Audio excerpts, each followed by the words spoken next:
They come to me and they tell me, say, you can't be watching horror movies every day because it's weird and you're giving everyone the creeps and we might have to kick you out of here. And I told them, fuck off. It's Samhain Fest 2025. I'm your host, DJ Bozak, about to light you up tonight, lighting you up with the dog dicks here. Every freaking day here in October. It's a different horror movie review. It's rotting my brain. I don't think there's no coming back. Tonight we're going to do sequel Sundays, because every Sunday this month we're going to do different horror sequel, and everyone wants to sequels suck, and not necessarily. Last week I reviewed Aliens with Sigourney Weaver. That's a damn good sequel, and I could think of some other ones too, like Evil Dead 2. That's a really damn good one. And here's another good one. We're going to do it here tonight. Insidious 2 from 2013. This was created by Blumhouse Productions, and they pretty much made a pretty good name for themselves since then.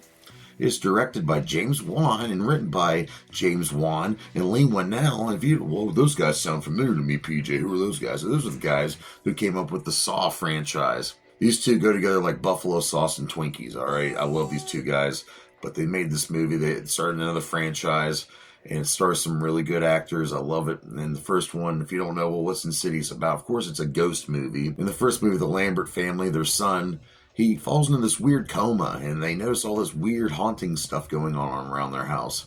And it turns out the dad, Josh, turns out this was happening to him when he was a boy as well. And they get visited by some paranormal investigators, 3 really cool paranormal investigators.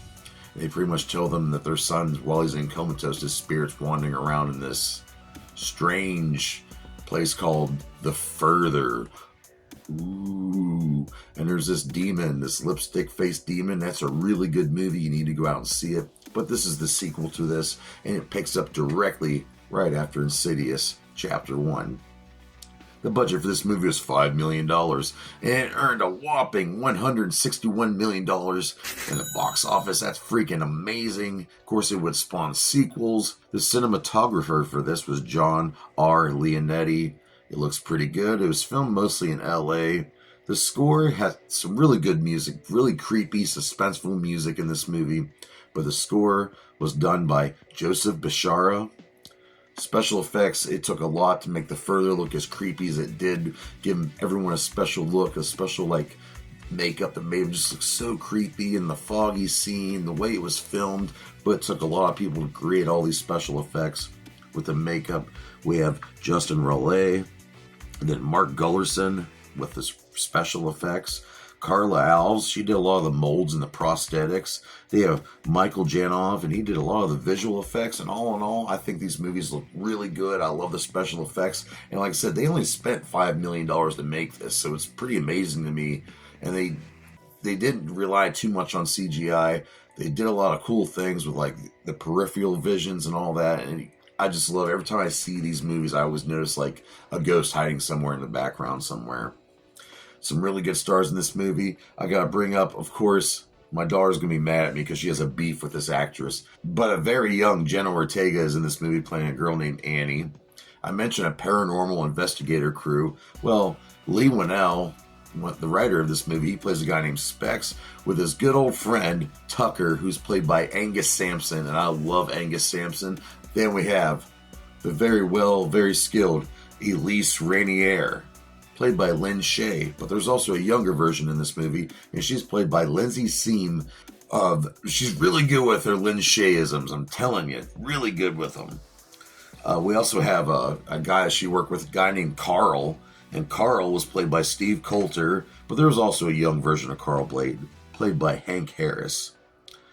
Okay, now let's meet the family. Let's meet the Lamberts, the boys. We got Dalton, played by Ty Simpkins. He's the one who was afflicted with the ghostly coma he was in the first chapter. Then we have Foster, played by Andrew Astor. The very beautiful Rose Byrne, playing Renee.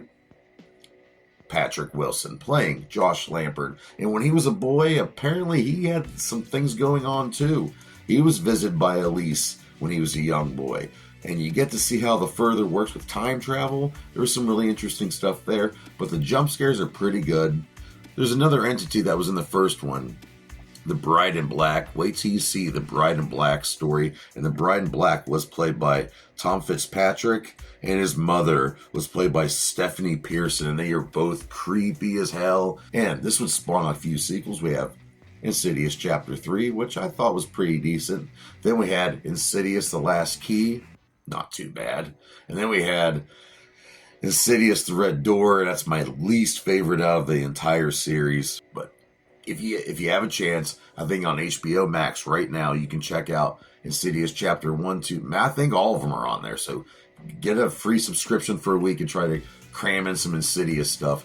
Patrick Wilson does a great job. The Further's just creepy as hell. I love how they depicted the ghosts, and the afterlife is just weird. It's almost like a purgatory. It looks like it really sucks.